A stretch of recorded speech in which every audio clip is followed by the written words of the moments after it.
talk about the modifications that I've done to this beautiful 2018 Shiver 900.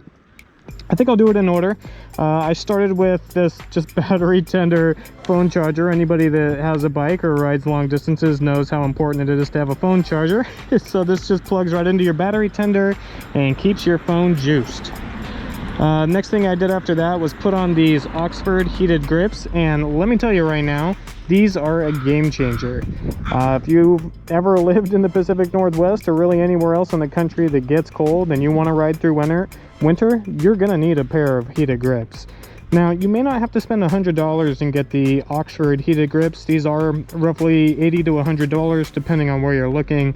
I do have some friends that were able to find some heated grips for much less than that, around $20 to $30, and they report back no issues with them. They say they work great.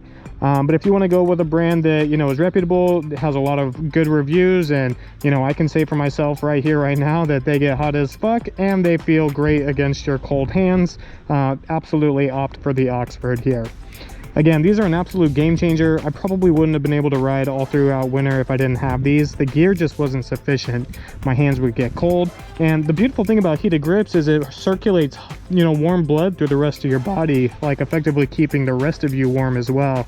So if you have a little bit of extra cash to spend on some nice Oxford heated grips and you ever get cold, absolutely 10 out of 10 would recommend getting heated grips. Again, they are a game changer. The next thing after that was, let's see, I got this RAM mount here. So pretty straightforward. Everyone knows what a RAM mount is. Just keeps my phone secured to my bike. It is a little bit pricier as well. These are roughly 60 bucks a piece. There are cheaper options for mounting your phone to your bike, but none as secure in my opinion, none as interchangeable. There are a lot of ways you can mount this to your bike. So if you have, again, the extra cash and you want to opt for something nice, I would absolutely recommend the RAM mount here.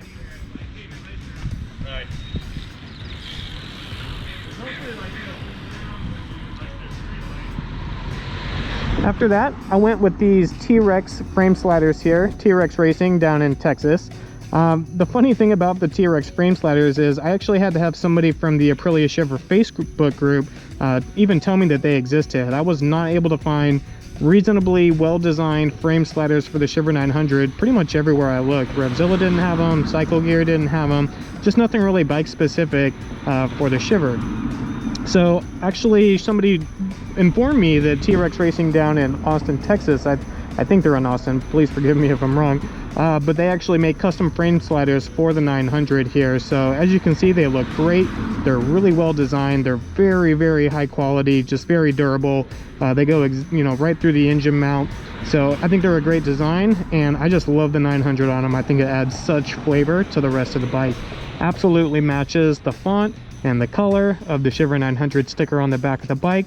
I just, you know, I'm always impressed when companies go the extra mile to create something that's not in high demand, but because they love it. So well done, T-Rex Racing. Absolutely would recommend getting these frame sliders for your bike. After that, I opted for this Reacts tank bag here. It's actually pretty cool. It just clips right into this gas tank cover. Just bolts in, a couple bolts here, clips into the back of this tank bag, and you're good to go. My RAM mount's kind of in the way right now, but and sometimes you got to take a peek and see exactly where these are lining up. But there you go. Now it's all clicked in. That's not going anywhere. I've definitely tested this thing at speed, and it is secure as hell. So I have absolute faith in this tank bag to keep everything secure. And you know, honestly, I don't know about you, but I hate riding with a backpack. I don't like what it does to my center of gravity. It throws me off, my body position, all that stuff. So I got tired of riding around with a backpack, and this is my solution to that. They have a bigger tank bag, but I do like the smaller, sleeker look just because it accentuates more of the sport bike style. And honestly, it's all the space that I really need for short jaunts. I may actually go back and get a larger tank bag just for bigger adventures, but you know, for now, this is perfect and all that I need. After that, I installed this Puig windscreen here. Another YouTuber, John Bednar, has actually brought me in the know about the Puig windscreen for the Shiver 900 here. He linked me to the one that he got installed on his bike, and I think it looks great. He also spray painted the inside of his windscreen black just to give it this nice sleek look.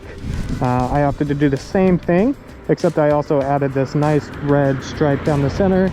It's actually a little off-center just to provide more of that cafe racer look, a little bit more aggressive, a little bit sleeker. And then I got these Stomp grips placed on the bike. Now the Stomp grips, you know, you can tell they're a little choppy here. There is no stencil for the Shiver 900. You have to do everything the hard way with this bike. So I actually had Mrs. Shockmoto cut these out and put them on the bike because I can't be trusted with that kind of stuff. I have no finesse when it comes to arts and crafts. So thank goodness I have her put these Stomp grips on the bike here. For those of you who don't know, Stomp grips are a game changer. It allows you to basically feel more connected to the bike as you're going through corners. Just makes you feel a little bit more stuck to it, less likely to slide off. All right, so this is the GPR full carbon M3 exhaust. As you can tell, it is gorgeous. Obviously much prettier than the Euro 4 compliant, what I call Jetsons cams that were on the back before. Let's get a sound check of this bad boy.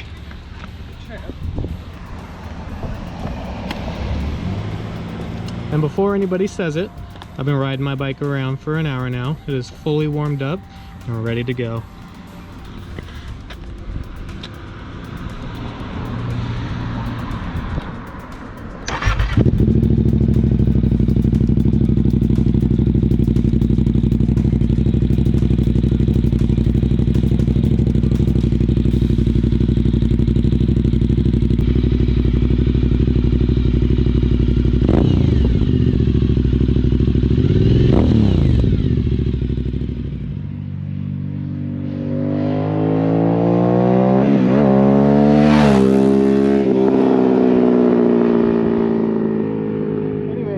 You can see, if you go back to my previous videos, a lot has changed with this bike. I've done a lot with it in 6 months. I've even considered selling it and getting a different bike just because of the challenges of customization, aftermarket support, etc. But instead I just decided to, you know, put a little extra love into the bike, see what I could do to bring out some extra flavor, and man, it's come a long way. I couldn't be happier with it, and I'm looking forward to just continuing to ride the Shiver, getting more familiar with it. And now that it's got that loud, just deep pop gurgle exhaust on the back, I can't get enough of it. All I want to do is ride it. So anyway, folks, thanks for coming with me. I hope you found this enjoyable. I hope it was entertaining for you. I hope that if you're an Aprilia Shiver 900 owner and you're considering getting any of these mods, you'll leave a comment and let me know which ones. And if you already have them, let me know your thoughts on that too. If there's any that I don't have that you think I'd greatly benefit from, you know, definitely let me know. With all that said, I hope you ride safe, I hope you ride sane, and I'll see you in the next one.